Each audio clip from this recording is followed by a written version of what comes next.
सलोनी ब्याह करके अपनी ससुराल पहुंच गई थी। ससुराल पहुंचते ही अपने माँ के दिए हुए संस्कारों के अनुरूप घर के सारे लोगों के छोटे बड़े सारे काम करके उनके दिल में जगह बनाने में जुट गई थी। उसकी माँ का कहना था कि अगर तुम्हें अपने ससुराल में एक अच्छी बहू बनना है तो सबके दिलों में जगह बनानी पड़ती है। सबकी मान मर्यादाओं को और उनकी ज़रूरतों की ख्याल रखना एक अच्छी बहू का धर्म होता है। वैसे तो सलोनी एक आज़ाद ख्यालों की एक लड़की थी, लेकिन शादी के बाद एक बहू का धर्म भी तो निभाना था। वह अपने सोच और ख्यालों को कुछ दिनों के लिए किसी तिजोरी में बंद करके रख दी थी। पूरे दिन सिर पर घूंघट लिए घूमती थी और हाथों में भरी भरी चूड़ियाँ खनकाती हुई पायल पहनकर पूरे दिन घर का हर काम करती रहती थी। घर के हर सदस्य से उनकी पसंद का खाना पूछना बनाना उसके आदतों में शुमार हो गया था। ऐसा करके धीरे धीरे वह सबकी लाडली बहू बन गई थी। अब तो सलोनी की इस संस्कारी बहू वाले कैरेक्टर की चर्चा पूरे मोहल्ले में होने लगी। सारे मोहल्ले वाले सलोनी की दाद देते थे कि बहू हो तो सलोनी जैसी। लेकिन सलोनी भी कब तक अपने आप को एक कैरेक्टर में जीती, आखिर वह भी तो इंसान है। सुबह से लेकर शाम हो जाता था, घर के सारे लोगों की सेवा करते हुए उसे अपनी खुद की भी चिंता नहीं होती थी कि उसने नाश्ता खाया या खाना खाया या नहीं। कई दिनों तक उसका हस्बैंड हम महेश उसे कह देता था, मुझे तो समझ में ही नहीं आता है कि मैंने शादी करके अपने लिए एक पत्नी लेकर आया हूँ या नौकरानी। इतने पर सलोनी का जवाब होता था, आप भी कैसे बातें कहते हैं। अगर मैं घर के सारे लोगों की सेवा करती हूँ तो नौकरानी थोड़ी हो गई। यह तो एक बहू का कर्तव्य होता है, यही तो मेरी माँ ने सिखाया है। तो महेश कहता, तो क्या तुम्हारी माँ ने यह नहीं सिखाया है कि अपने पति के लिए भी थोड़ा सा टाइम निकाल लिया करो।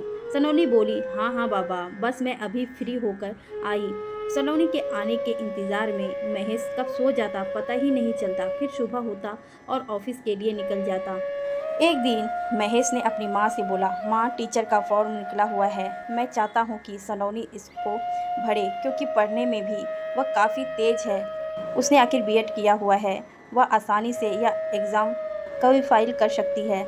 सलोनी को जब ये बात पता चला तो वह भी बहुत खुश हुई, क्योंकि वह अपनी ज़िंदगी इस किचन में नहीं बिताना चाहती थी। उसे भी डरना था और उड़ना था खुले आसमान में। उसको कुछ कर दिखाना था अपनी लाइफ में, लेकिन उसे मौका ही नहीं मिल रहा था।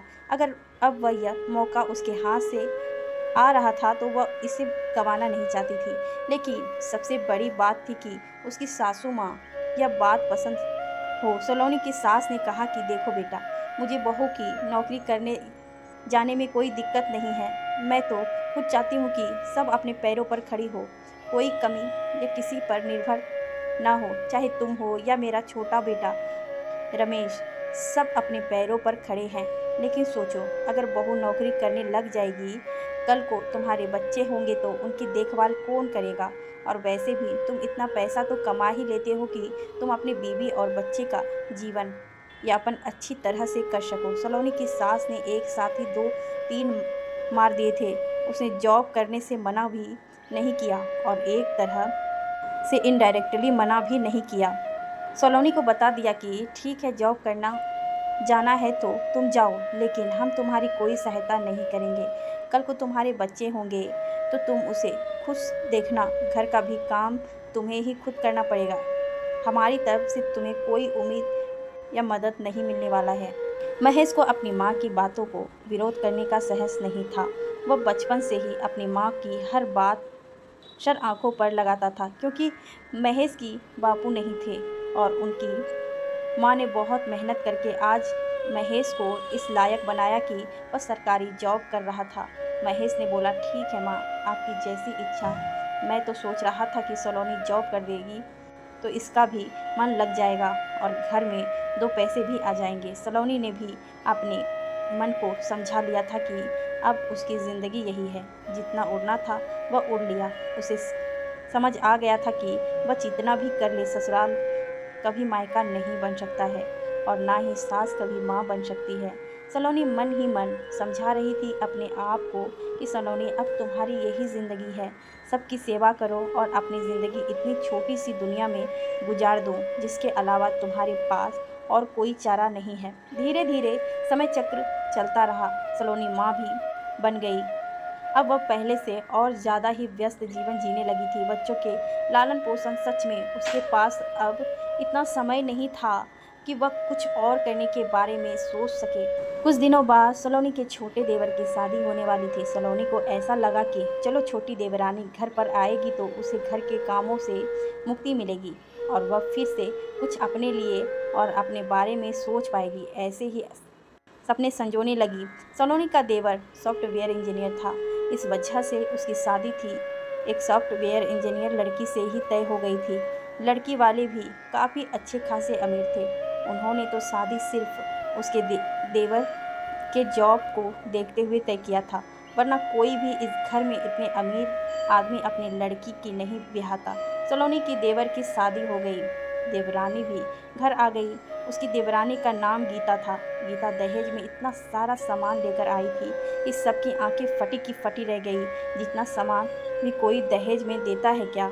गीता भी अपने माँ बाप की इकलौती बेटी थी और खुद भी पहले से सॉफ्टवेयर इंजीनियर थी, तो पैसे की कोई कमी नहीं थी। नहीं, उसके माँ बाप ने खुलकर दहेज दिया था। घर में आते ही गीता सबके लिए स्पेशल गिफ्ट पैक लेकर आई थी। उसने अपने इस मोह माया जाल में सारे घर वालों को बांध दिया था।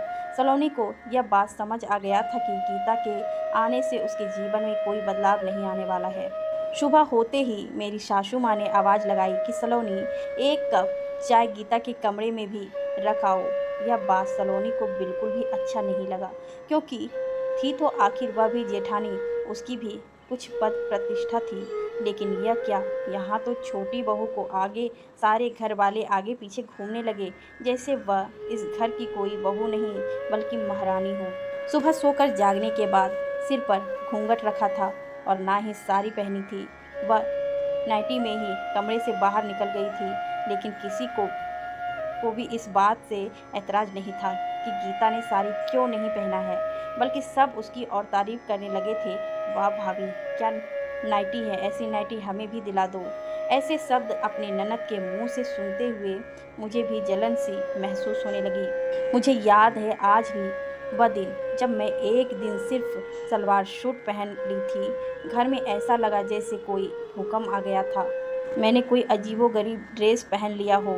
सासू माँ सबसे पहले ही रोक दिया कि बहू, यह तुम्हारा ससुराल है या मायका नहीं, कोई देखेगा तो क्या कहेगा कि तुम ससुराल में साड़ी की बजाय सलवार सूट पहनकर घूम रही हो।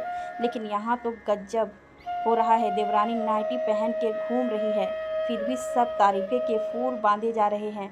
मुझे समझ आ गया था दहेज की ताकत। शादी के एक सप्ताह बाद ही गीता की ऑफिस की छुट्टी समाप्त हो गई थी। वह अगले मंडे से अपने जॉब जाने के लिए सासू माँ से बात कर रही थी। सासू माँ ने उसे एक बार भी नहीं कहा कि तुम अभी जॉब क्यों करोगी, तुम्हें पैसे की क्या कमी है, मेरा बेटा तो इतना कमाता ही है। बल्कि उसे और प्यार से बोली, हाँ हाँ बेटी, तुम ज़रूर जाओ।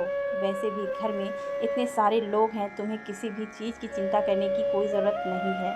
और हाँ, नाश्ता और लंच में जो ले जाना हो वह सलोनी को बता देना, वह तुम्हारे लिए तैयार कर देगी। तो दोस्तों, ये कहानी अभी ख़त्म नहीं हुई है। क्या सलोनी भी जॉब करती है? आप जानने के लिए दूसरे पार्ट में देखिए।